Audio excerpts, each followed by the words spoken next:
our road dog for the Michigan Insider, Alejandro, is in Iowa City.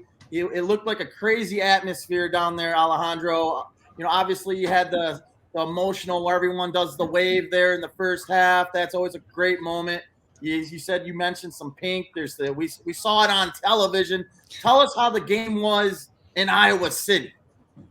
Hey, it was a beautiful day for a football game. Beautiful day to be in Iowa City. I think you can see right behind me here. There is the Children's Hospital. First time that Michigan's been here since it was built. And I know they all talked pregame, both the coaches and the players, that they were going to participate in the Hawkeye wave, and they most certainly did. But what we saw today was a continuation of what Michigan did last year, right?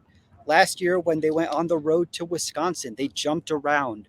Last year when Nebraska shuts off the lights and does their crazy light show, they hyped it up. They weren't intimidated by it. They let it happen. They soaked it all in, and they enjoyed being the enemy. And that's what happened here again today. They came out of that pink locker room, unlike what they've done before, unlike what they did in 2016. They did not paper over the locker room. They left it. It's a pink locker room. So what? They brought out the pink towels. They were waving the pink towels around, hyping up the crowd.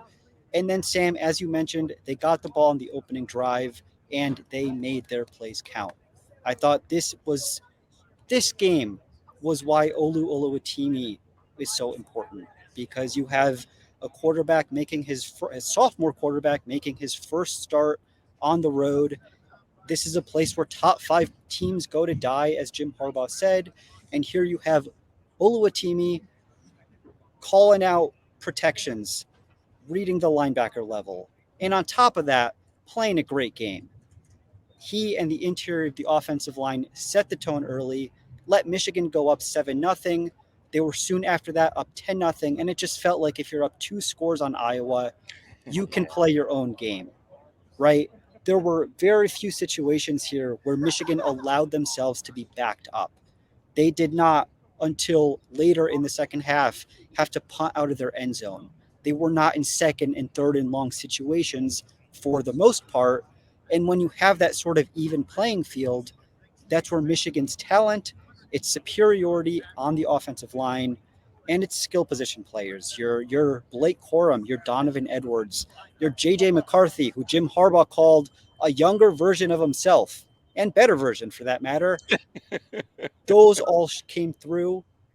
And no, it wasn't a 42-3 scoreline. It wasn't something as lopsided as the Big Ten championship game, but it was pretty clear that Michigan was the superior team. And they did some things to this Iowa defense that no one until today has done this season.